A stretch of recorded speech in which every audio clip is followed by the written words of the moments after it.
starts now. And welcome to the SVK Crypto Podcast. 15 minutes of crypto fame. My name's Charles Storry. I will be your host for the next 15 minutes. We're coming live from the city of London, Shoreditch. So let's get down to business. In the week build up to the London Hackathon, which will be taking place this weekend at the Science Museum in West London, we've decided to basically dedicate the show to having all elements of the EOS community live and active on the show, whether that's projects, whether that's EOS holders. We just want to hear from the whole community, their view, their take, what's happening thus far on the EOS IO journey, where we have come from, what everyone's most excited about. So listen, let's get down to business and let's kick it off with our first guest. There's a famous saying, I don't know who created the saying, it was to think globally, you have to act locally. And with that in mind, we have Oliver Mehr, who's going to be the first guest we have on the show in this dedicated series, this build up to the EOS London Hackathon. Oliver Mehr, for those who don't know, is one of our in-house blockchain analysts here at SVK Crypto. He has a wealth of knowledge on the EOS IO protocol. So I thought, who better to start the series off? So Oliver, how's it going? I'm good, thank you, Charles. Excited to be on the show. Looking forward to this week of all things EOS. Awesome. So for the listeners that don't know, can you give us a quick background to the EOS IO protocol, the origins, and maybe kind of build us up to where we are now? EOS IO has been created to support the next generation of decentralized applications. It is a smart contract platform that was innovated and developed by Dan Larimer. Dan Larimer has created BitShares and Steemit in the past, two of the most actively used blockchains in the ecosystem.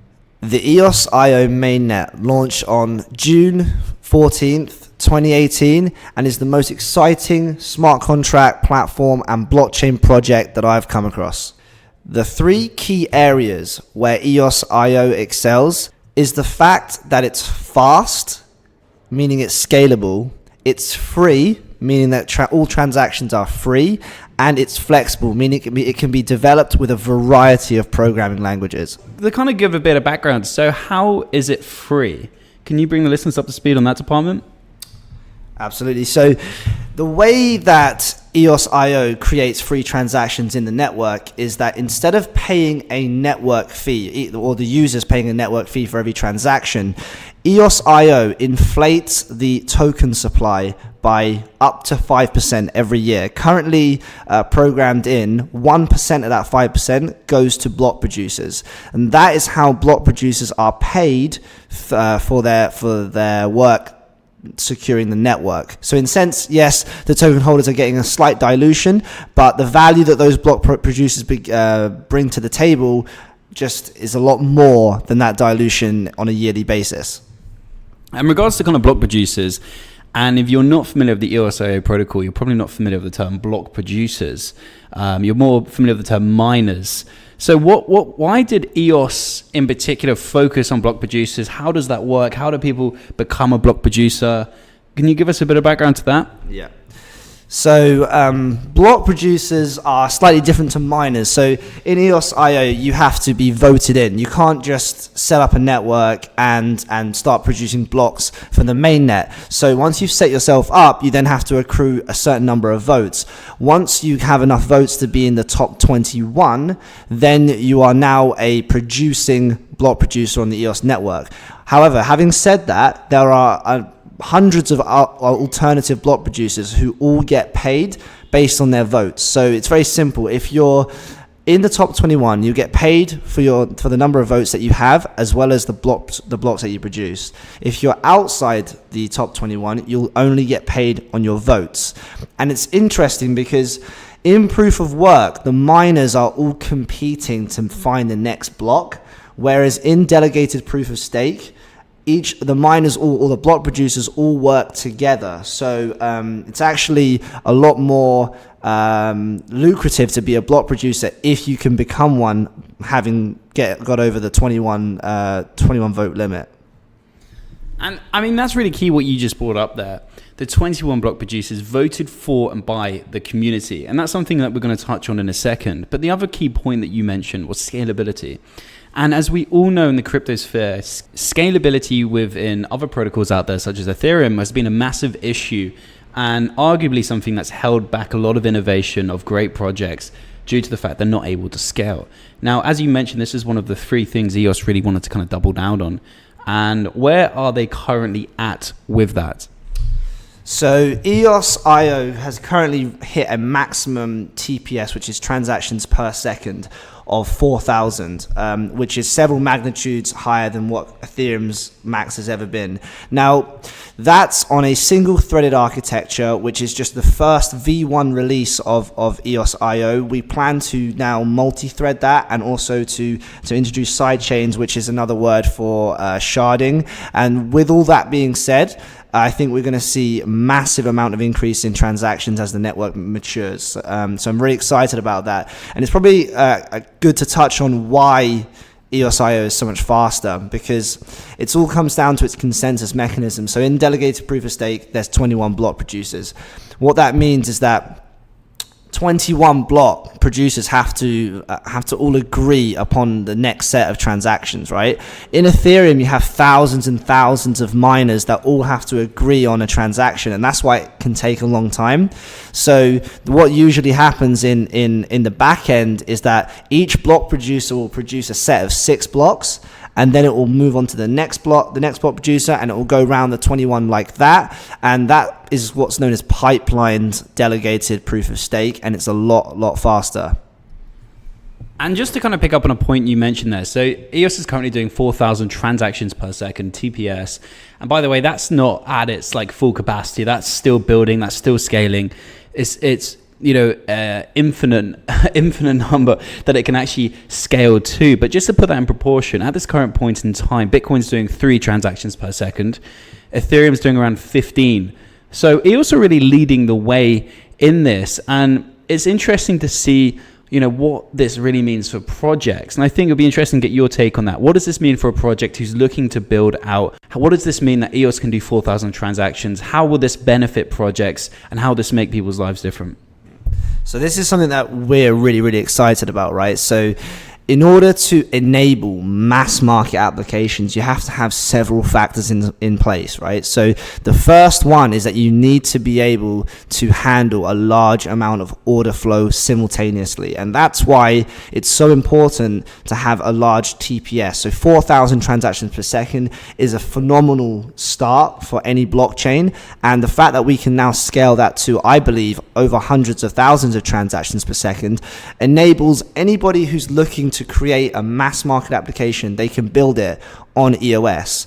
The next part that's also included in that fast feature is the fact that EOS has half-second block time, so 500 millisecond block times, which means that when you're interacting with an application on EOS, it feels so responsive. It feels almost like a centralized application, because you'll click a button, have a call to action on the network, and the network will respond in 500 milliseconds and ping you back, and you'll have a response on the network. The third component of that is, if you want to build a lot of applications out there, they're very popular now, is becoming free. So it's freemium, right? It's free to use. So if you want to build a free to use application, such as a messaging application or a social media platform, then you need to have those transactions be free to the user. And that's another thing that EOS IO has. So it has those 3 main features that I believe all apps are looking for as on a decentralized platform. And I think it's key when you talk about scalability that you really look to the future. And you can talk about scalability a lot of projects now, and it's very important that they have the ability to scale. But if you look into the future, what we could potentially bring and innovate within this space, and what we can bring to the table regards to future projects, how important that would be, not only to have free transactions, but also to be able to scale. The future will potentially be something like a decentralized social media network, right? And if you were to build that, let's say on the Ethereum protocol, you would have to pay to like an image, you would have to pay to comment. And that itself has a lot of flaws. And I think for innovation, you can't have holdbacks like scalability. And I don't think, paying with tokens is another thing that's really kind of clawing back at the accessibility to adoption as well. And I think EOS has done a really great job in being able to build within complex systems with the ease of being able to program and create within the EOS IO protocol in WebAssembly, Python, C++, and making that much more accessible to the end user as well. Yeah, absolutely. I mean, here's something that we see very often is that projects are so used to building on Ethereum that they feel like they need to have a token, right? So in order to interact with Ethereum, as Charles said, you need to pay fees, and that means you need to have a wallet. You need to have Ethereum in that wallet so that you can actually interact with these applications. What I'm so excited about is the prospect of building decentralized applications that are totally frictionless to the end user, which means that someone can log on to a decentralized app without having to have tokens in their wallet, without even having to know what a wallet is, and interact and gain the benefits of decentralization without needing to understand how a blockchain works. And I'm really excited about what WebAssembly brings to the table as well, because as you might know, Ethereum are also looking to now move to WebAssembly, which is a huge indicator that it's definitely the right move and the way forward. And what WebAssembly allows you to do, as Charles said, is you can build out on C++, Python, Rust. You basically gain access to a huge number of developers who already know these languages, and now they have access to the ability to build on a decentralized platform such as EOS IO. An exciting announcement, actually, only recently, the block producers updated the code for EOS IO, which means that the WebAssembly compiler that EOS uses is now 25% quicker. And that means that we're going to be able to process even more transactions each block. And talking about block producers, kind of going back to that point, I think when you look at EOS IO and you can really see it clearly ahead of all the other protocols out there, I think one of the abilities they had to do is because they could see the pitfalls in a lot of different protocols out there at this current point in time. And I think what's really challenging for a protocol at the minute is to basically move forward with general consensus. And let's say you have Ethereum, and they can't. I think one of the issues they have at the minute, and other protocols out there, but as a community, they can't come to general consensus on the best way to move forward. And I think EOS is really ahead because they could see these pitfalls and they basically built upon that. And the EOS community in particular, I think, is one of the most active. It's one of the most interesting groups out there, and I think people are really interested in not just kind of looking to see what's being built, but I think people are really excited to be building upon that as well. And that kind of links back into the block producer point, because you have the block producers out there who are looking for votes, and they're doing really cool stuff for the community as well. Do you want to kind of touch on some of the things we've seen? So there are many projects out there that aren't necessarily ROI positive in terms of investments from the outside world, right? So those that are typically like wallets and block explorers, absolutely essential to the development of any blockchain, but not necessarily ROI positive. And this is where we've seen the block producers step in and do an absolutely fantastic job. EOS Cafe with blocks.io, EOS Asia with My EOS Toolkit, they've all put together some really, really fantastic tools that allow the community to understand exactly what's going on with the block, with each block, and understand what's going on with the blockchain, so they see their own transactions. Now with Greymass, they have their EOS Voter wallet. I know that EOS Links and a few other wallets are out there, such as Nova, and I know there's a lot of block producer participation there as well. So the block producers have really done an amazing job of building these tools for the community to make everything a lot easier with nice user interfaces and user experiences. And obviously they're doing that with the view of getting more votes in, but that's how the whole ecosystem works, is that you have to be adding value to the community in order to get more votes. And just kind of on that point there, it works really well because, as Oliver just mentioned, they're looking to get as much attention as possible, because the more people that know about them as a block producer, the more votes they can get, so they can kind of bump their numbers up. Let's say they're kind of in the 30s, right? And they're trying to get into that magical 21 block producer zone. But as Oliver just mentioned, it's really interesting because it really encourages innovation. And the projects that, let's say, are really fundamentally important but not that investable, let's say like a wallet, type interface, something that works, something that people want to use, has a great user experience, accessibility is easy. You know, a lot of people aren't creating this because they're looking to create something that's going to have an investment type thing attached to it, right? They're looking to create an ROI positive situation. So it's really great because the block producers are now investing not only time, but their own capital to create things that the community need. And I think it really has aligned interest with the overall community out there.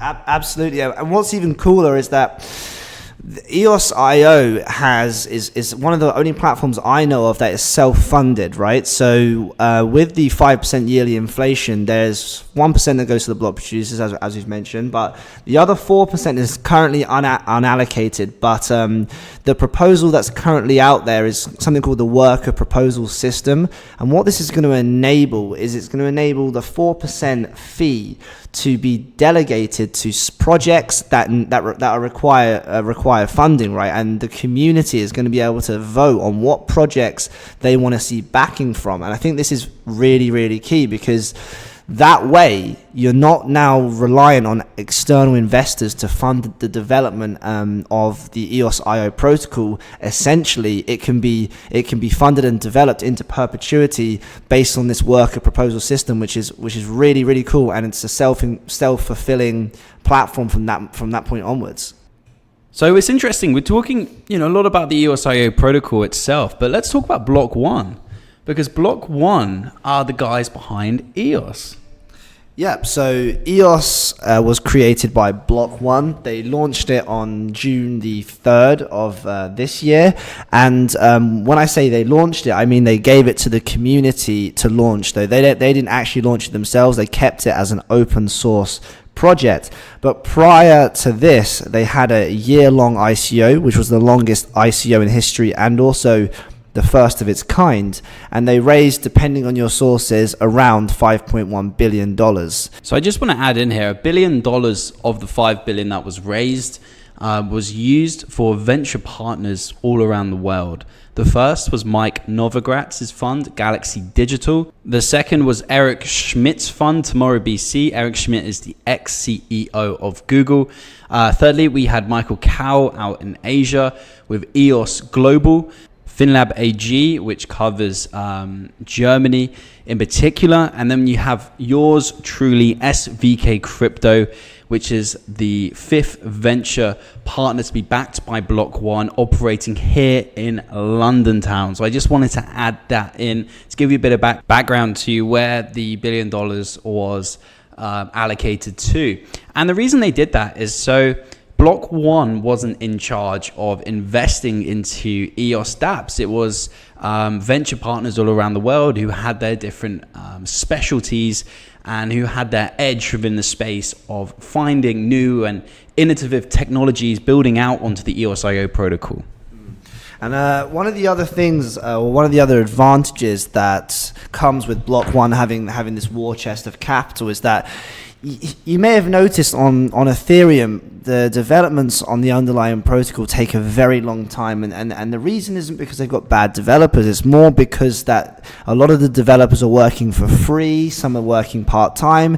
And what that really stems from is if there's a lack of funding that is given to them by the Ethereum Foundation.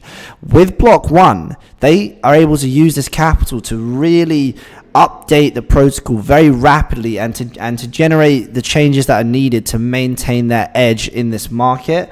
And that's one of the reasons why we're so excited about it, because obviously these applications are going to require different resources and different requirements as time goes on, and you need a developer in place or a development entity in place that can react quickly to those changes. And I think that's what one of the big factors Block One brings to the table. I absolutely agree. So to kind of switch things up here a little bit, let's talk about account creation, something that I think a lot of people haven't fully understood as of yet. So it'd be great to for you to shed some light on this and add some value to the listeners. So in the beginning of the EOS IO protocol, RAM became very expensive very quickly, and this caused a big problem for people who are looking to create new accounts on the EOS network, because each EOS account requires a minimum amount of RAM to function, and so buying this RAM was very expensive. In the following months, what has happened is that the EOS IO protocol now produces additional RAM with every block. That's hard-coded into the platform. So currently, with every block that's produced, 1 kilobyte of RAM is added to the total network. What this does for the price in the long run is that it's already grown the RAM from 64 gigabytes to around 77 gigabytes, and that will continue to increase, putting a downward pressure on the price. This stops speculators from holding RAM, hoping to have a capital gain in the future, because the mechanics of the RAM market now push the price lower and lower over time. The other thing that Block 1 and EOS have implemented is they've now reduced the RAM requirements per account by 1,500 kilobytes. So you can actually create an account now for around 3 to 4 kilobytes of RAM, which has also reduced the cost greatly. Now, the other thing we expect to have happen in the following week is that Block 1 have been working on an iOS wallet that will keep all of your keys encrypted on the Apple Enclave in your iPhone, which is a very secure chip that can't be accessed by any other applications. And they are promising to have free accounts for all users through that wallet, which is a huge help to the adoption of the EOS network. And so account creation has really solved a lot of these issues, and we're seeing a lot of new accounts now coming onto the EOS blockchain. And just being kind of sensitive on time at the minute, just 2 points. What excites you most about the EOS IO protocol, and what dApps are exciting you most, and what's got your attention at the minute? What excites me most about the EOS IO protocol is its ability to support the next generation of decentralized applications. In particular, I'm very interested and excited about the ability for users to interact with decentralized apps without having to require a token or without even knowing that they're interacting with the blockchain. I feel that this is so key to the next level of adoption, and it's something that EOS can absolutely facilitate. With regards to dApps, for a long time now, EOS Bet has had my attention, and for one reason only: it does more transactions on a daily basis than all Ethereum apps put together. And I think that's just a great example of the scalability that EOS has. In the future, I'm really excited about the ticketing industry. EOS Tix, Tixico are two projects building on EOS, and I think that they're going to revolutionize the ticketing industry, as well as the music industry, and supply chains are another one of my focuses. So just to round things up, where do you see the future in the next 5 years? So in the next 5 years, I see applications and organizations becoming more decentralized than they are today. I think the notion that you can go from a centralized setup straight into a decentralized setup is unrealistic, and that a lot of progress that we are seeing is very gradual. We're seeing traditional revenue generating businesses adding a blockchain component, which makes their businesses slightly more decentralized and adds value in certain areas of their business. I think that's the trend moving forwards, and in the next 5 years you can definitely see a lot more adoption in certain areas of business which blockchain can really add value to. So the future is decentralized. Indeed. Woo! Woo! That's a wrap. That's a wrap. Thank you so much for your time and attention. And sadly, we had to cut today's show off. But if you have any further questions, please feel free to join our Telegram, where myself, Oliver, and the rest of the team are very active, which is SVK Crowd. Hit us up on Twitter at SVK_crypto. And of course, if you're really on your game, feel free to email myself, Storry, CSTORRY, at svkcrypto.com. Thank you for your time and attention. That's a wrap. You've been listening to an SVK Crypto podcast original. Follow us on Twitter at SVK_crypto. Email us on cstorry@svkcrypto.com. Leave us a message on our website, www.svkcrypto.com.